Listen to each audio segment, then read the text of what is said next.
For some people, a hobby is a pastime, but for others, it's more of an obsession. Yet there's a third category, a much deeper category, where screwing around is really pathological.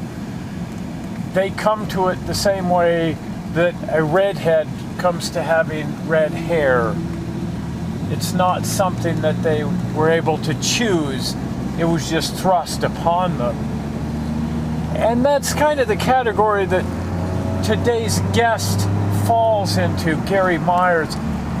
He's a chronic screwer around with stuff, a builder of trains, but a builder of all other kinds of things. Needless to say, he would be completely dysfunctional on a career level if he weren't able to turn screwing around into a career, which he's been able to do, fortunately. So let's go meet Gary. I think you'll find him very interesting. The polite way to describe a person like Gary Myers is to say that they're eccentric. He's certainly a model railroader, but when you bring together eccentricity and model railroading, well, some really weird things happen.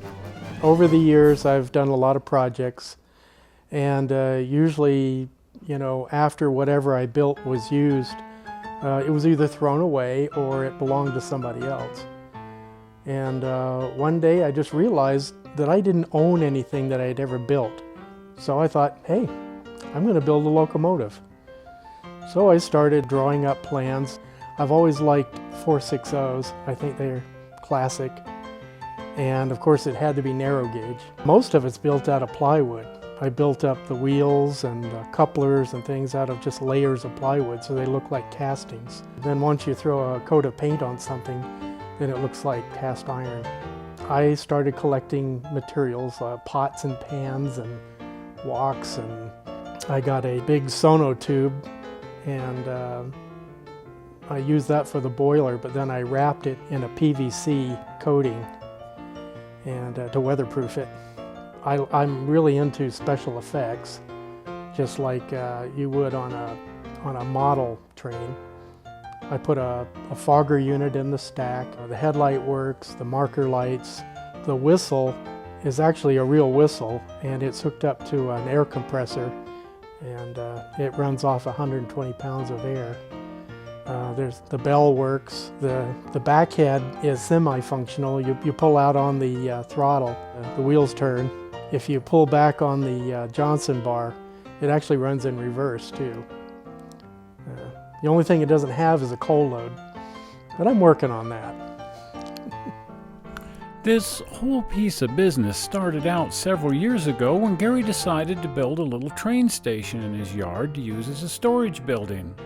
Well, one thing leads to another and to another and to another, and pretty soon he has a locomotive parked in front of his train station. And then, well, where do you go from there? One day I noticed that I had just enough room behind the engine for something, and I thought a short Rio Grande style caboose would be perfect. It took me about 9 months to build the engine, and it took another 6 to build the caboose. And then I've been tinkering with it, ever since. It still needs truss rods. I did the whole interior and everything. And the stove is made out of a plastic Christmas tree base turned upside down in a schoolhouse trash can. And it looks pretty realistic. But everything's fake.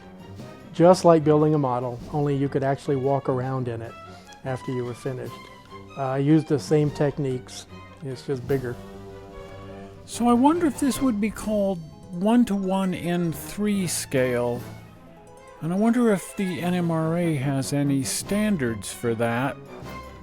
Probably not, because it's a pretty small slice of the hobby, I think. But, whatever you want to call it, I think you would have to call it cool for sure.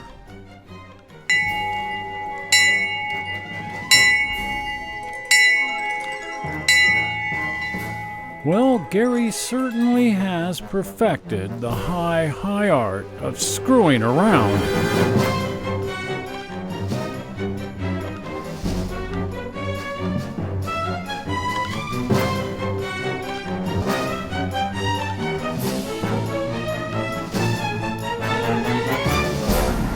Well, there you go. There's Gary and his backyard locomotive. Little bit different there, a little unusual. I'd be willing to bet, though, that he's not the only model railroader that's ever ventured off into one-to-one scale. I'm sure it actually happens quite often because model railroaders are just like that. And modeling pathology is just sort of a known disorder. Well, if you haven't been over to the website, pop over there. That's toymantelevision.com.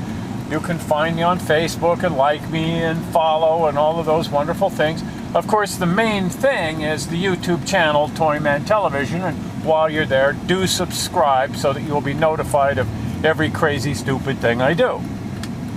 I'm not sure how you found this particular movie on the internet. I sure as heck hope you didn't find it boring.